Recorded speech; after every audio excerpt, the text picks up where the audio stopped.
wabarakatuh. Perkenalkan, saya Vinka Fitriana Sari dengan NIM 21040140004 dan teman saya Ahmad Anis Wicaksono dengan NIM 21401140053. Nah, kita berdua akan mengulas kembali bahan ajar pada kelas 3 tentang ciri-ciri makhluk hidup. Di sini yang pertama ada kompetensi inti. 1. Menerima, menjalankan, dan menghargai ajaran agama yang dianutnya. Yang kedua, menunjukkan perilaku jujur, disiplin, tanggung jawab, santun, peduli, percaya diri dalam berinteraksi dengan keluarga, teman, guru, dan tetangga, serta cinta tanah air. Kemudian yang ketiga, memahami pengetahuan faktual, konseptual, prosedural, dan metakognitif pada tingkat dasar dengan cara mengamati, menanya, dan mencoba berdasarkan rasa ingin tahu tentang dirinya, makhluk ciptaan Tuhan, dan kegiatannya, serta benda-benda yang dijumpainya di rumah, di sekolah, dan tempat bermain. Kemudian yang keempat, menunjukkan keterampilan berpikir dan bertindak kreatif, produktif, kritis, mandiri, kolaboratif, dan komunikatif dalam bahasa yang jelas, sistematis, logis, dan kritis, dalam karya yang estetis, dalam gerakan yang mencerminkan anak sehat, dan tindakan yang mencerminkan perilaku anak sesuai dengan tahap perkembangannya. Kemudian untuk yang kedua, kompetensi dasar akan dijelaskan oleh teman saya. Nah, di sini ada kompetensi dasar. Yang pertama 3.4, mencermati kosakata dalam teks tentang konsep ciri-ciri, kebutuhan makanan dan tempat hidup, pertumbuhan dan perkembangan makhluk hidup yang ada di lingkungan setempat yang disajikan dalam bentuk lisan, tulis, visual, dan eksplorasi lingkungan. Nah, selanjutnya ada 4.4, menyajikan laporan tentang konsep ciri-ciri kebutuhan atau makanan dan tempat hidup, pertumbuhan dan perkembangan makhluk hidup yang ada di lingkungan setempat secara tertulis menggunakan kosakata baku dalam kalimat efektif. Nah, selanjutnya ada 3.1, memahami arti gambar pada lambang negara Garuda Pancasila. Nah, selanjutnya ada 4.1, yaitu menceritakan arti gambar pada lambang negara Garuda Pancasila. Nah, setelah itu ada tujuan pembelajaran. Setelah mengamati video dan teks yang dibaca, siswa dapat menemukan kata atau istilah khususnya tentang ciri-ciri makhluk hidup dengan tepat. Dengan berdiskusi, siswa dapat menyimpulkan makna simbol sila-sila Pancasila dengan benar. Setelah mengamati, siswa dapat menceritakan contoh perilaku yang sesuai dengan salah satu sila Pancasila dengan benar. Nah, setelah membaca, siswa dapat menyebutkan arti penting bersyukur kepada Tuhan sebagai salah satu makna dari simbol sila Pancasila yang pertama dengan benar. Setelah mengamati contoh, siswa dapat menceritakan pengalaman bersyukur kepada Tuhan Yang Maha Esa dengan benar. Nah, selanjutnya akan diteruskan oleh teman saya. Nah, sekarang kita akan masuk pada materi. Apa saja sih yang termasuk makhluk hidup di sekitar kita itu? Makhluk hidup terdiri dari tumbuhan, hewan, dan manusia. Lalu, apa saja ciri-ciri yang membedakan antara makhluk hidup dengan benda mati? Jika dibandingkan antara ayam dan batu, tentu saja ada perbedaan. Ayam termasuk benda hidup atau makhluk hidup, sedangkan batu termasuk benda mati atau bukan makhluk hidup. Ayam membutuhkan makanan, dapat bergerak, dapat bertumbuh besar, dan juga berkembang. Dapat tumbuh besar dan juga berkembang biak. Sedangkan batu tidak dapat mengalami hal itu semua. Kemudian, apa saja ciri-ciri makhluk hidup itu? Nah, ciri-ciri makhluk hidup antara lain yang pertama, dapat bergerak, mengalami pertumbuhan, memerlukan makanan dan minuman, kemudian bernafas, berkembang biak, peka terhadap rangsangan, serta mengeluarkan zat sisa. Nah, itulah beberapa ciri-ciri makhluk hidup yang membedakan dengan benda mati. Mari kita bahas bersama ciri-ciri makhluk hidup tersebut. Nah, di sini saya akan menjelaskan makhluk hidup dapat bergerak yang pertama. Nah, bergerak adalah berpindah tempat baik sebagai atau seluruh bagian tubuh. Dan berikut ini, nah, yang pertama ada makhluk hidup dapat bergerak. Bergerak adalah berpindah tempat baik sebagai atau seluruh bagian tubuh. Dan berikut ini penggolongan hewan berdasarkan cara bergeraknya. A. Berenang biasanya menggunakan sirip dan ekor. B. Terbang menggunakan sayap, contohnya seperti burung. C. Berjalan dan berlari menggunakan kakinya. Nah, yang pertama ada makhluk hidup dapat bergerak. Bergerak adalah berpindah tempat, baik sebagian atau seluruh bagian tubuh. Dan berikut ini penggolongan hewan berdasarkan cara bergeraknya. Nah, yang pertama ada berenang. Berenang biasanya menggunakan sirip dan ekor, contohnya seperti ikan, ya kan? Nah, yang kedua, terbang menggunakan sayap, contohnya seperti burung. Yang ketiga, C. Berjalan dan berlari menggunakan kakinya, contohnya seperti kucing, singa, macan, bebek, kan berjalan juga berlari. Nah, yang keempat, melompat menggunakan kaki, contohnya seperti apa kalau melompat? Contohnya seperti kanguru atau kelinci. Nah, yang kelima, menyerap atau melata. Bagaimana dengan tumbuhan? Apakah tumbuhan juga dapat bergerak? Nah, tumbuhan juga dapat bergerak meskipun tak seaktif hewan dan manusia. Contoh gerakan pada tumbuhan antara lain yang pertama, bunga matahari bergerak menghadap ke arah sinar matahari. Yang kedua, bunga kuncup bisa mekar. Yang ketiga, akar memanjang. Nah, setelah itu ada yang kedua yaitu makhluk hidup mengalami pertumbuhan. Makhluk hidup dikatakan mengalami pertumbuhan ketika bertambah tinggi dan bertambah besar. Sebagai contoh, manusia dari bayi berubah menjadi balita, tumbuh berkembang menjadi anak-anak. Setelah itu menjadi remaja dan akhirnya menjadi dewasa.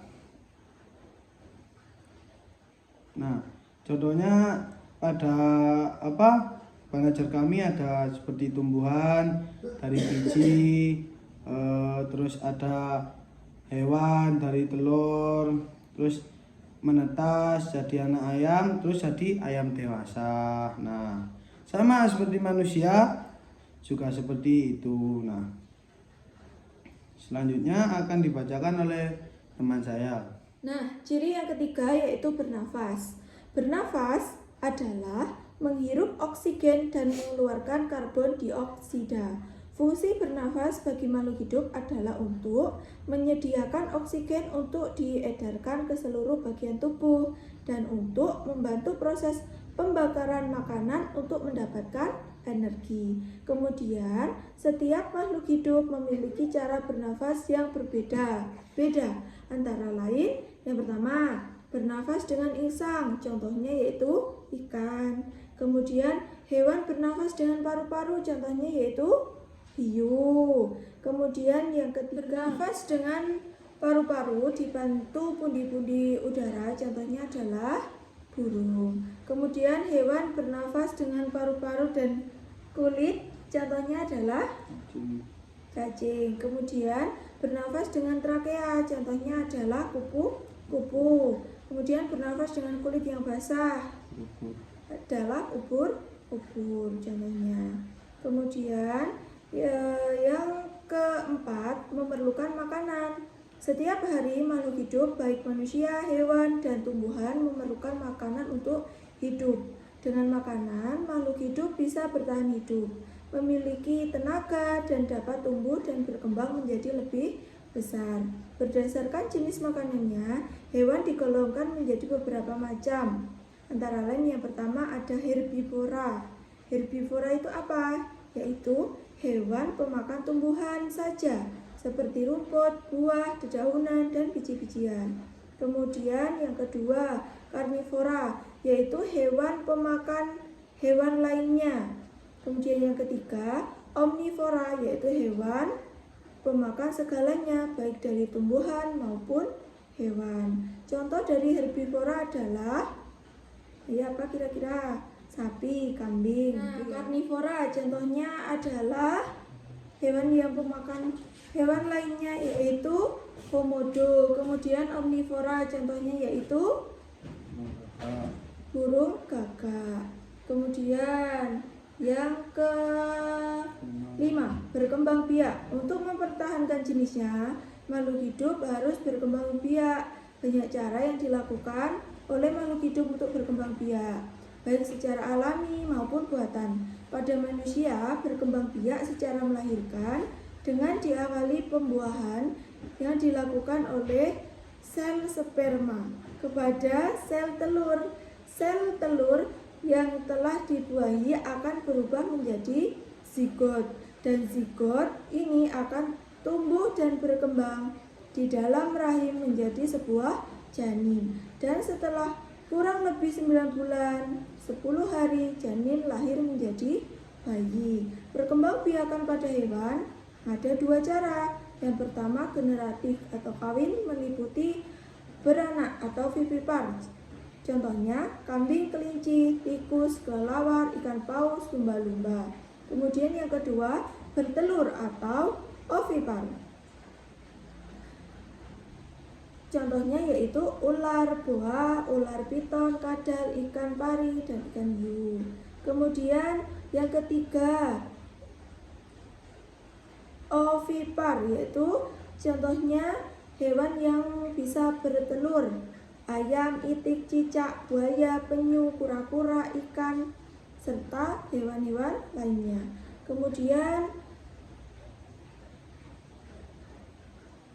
yang kedua, vegetatif atau tidak kawin, meliputi yang pertama tunas, contohnya hidra, ubur-ubur, dan hewan karang. Kemudian yang kedua, fragmentasi atau membelah diri, contohnya bintang laut, cacing, planaria, dan cacing pita.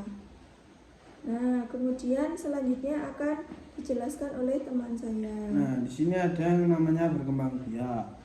Untuk mempertahankan jenisnya, makhluk hidup harus berkembang biak. Banyak cara yang dilakukan oleh makhluk hidup untuk berkembang biak, baik secara alami maupun buatan. Nah, pada manusia, berkembang biak secara melahirkan dengan diawali pembuahan yang dilakukan oleh sel sperma pada sel telur. Sel telur yang telah dibuahi akan berubah menjadi zigot, dan zigot ini akan tumbuh berkembang di dalam rahim menjadi sebuah janin, dan setelah kurang lebih 9 bulan 10 hari janin lahir menjadi bayi. Seterusnya, Pak. Nah, sedangkan perkembangbiakan pada tumbuhan juga ada dua, yaitu perkembangbiakan secara generatif pada tumbuhan. Terjadi pada tumbuhan biji, biasanya dimulai dari proses penyerbukan. Penyerbukan dibedakan menjadi 4: penyerbukan sendiri, penyerbukan tetangga, penyerbukan silang, dan penyerbukan bastar. Nah, perkembangbiakan vegetatif alami pada tumbuhan meliputi yang pertama spora, dilakukan oleh lumut dan tumbuhan paku. Yang kedua akar tunggal atau rizoma, contohnya jahe, kunyit, alang-alang, temulawak, dan lengkuas. Nah, yang ketiga ada umbi lapis, contohnya bawang merah, bawang putih, bawang bombay, tulip, dan kangkung. Yang keempat dengan umbi akar, contohnya bunga dahlia, wortel. Nah, yang kelima ada umbi batang, contohnya kentang, ketela, dan ketela rambat. Yang keenam ada stolon atau geragi, contohnya arbei, pegangan, rumput teki, semanggi, dan stroberi. Nah, yang ketujuh ada tunas adventif, contohnya cocor bebek dan sukun. Nah, setelah itu ada peka terhadap rangsangan. Ciri makhluk hidup selanjutnya adalah peka terhadap rangsangan atau iritabilitas. Rangsangan ini bisa berupa panas, dingin, sentuhan, rasa, dan bau. Agar makhluk hidup bisa bertahan hidup, maka harus peka terhadap rangsangan yang datang terhadapnya. Contoh, manusia ketika menginjak bara api maka akan segera menghindari. Begitu juga hewan ketika dipukul maka akan segera lari. Pada tumbuhan putri malu ketika disentuh maka akan mengatupkan daunnya. Nah, di sini ada latihan soal, yaitu jawablah soal di bawah ini dengan benar. Contoh nomor 1, ciri-ciri makhluk hidup adalah. Nah, coba apa Mbak ciri-ciri makhluk hidup itu yang jawabannya kira-kira apa? Ciri-ciri makhluk hidup yaitu berkembang biak. Nah, betul. Nah, yang nomor 2, berikut ini yang bukan makhluk hidup adalah apa Mbak? Contohnya yang bukan makhluk hidup di sini ada ikan, bunga mawar, batu kali, manusia. Batu kali. Nah, yang ketiga, manusia awalnya adalah bayi lalu bisa berkembang menjadi anak yang bisa berlari. Hal itu karena makhluk hidup mengalami apa Mbak? Pertumbuhan. Nah, yang keempat, burung dapat bertelur untuk melanjutkan keturunannya. Hal itu adalah ciri makhluk hidup yaitu berkembang biak. Yang kelima, ikan bernapas menggunakan insang. Nah, betul sekali. Nah, berikut tadi ulasan materi ciri-ciri makhluk hidup kelas 3. Nah, semoga kalian bisa mengerti dan memahami ya. Cukup sekian materi pada hari ini dari kami. Cukup, saya Ahmad Wicaksono dan saya. Wassalamualaikum warahmatullahi wabarakatuh. Terima kasih.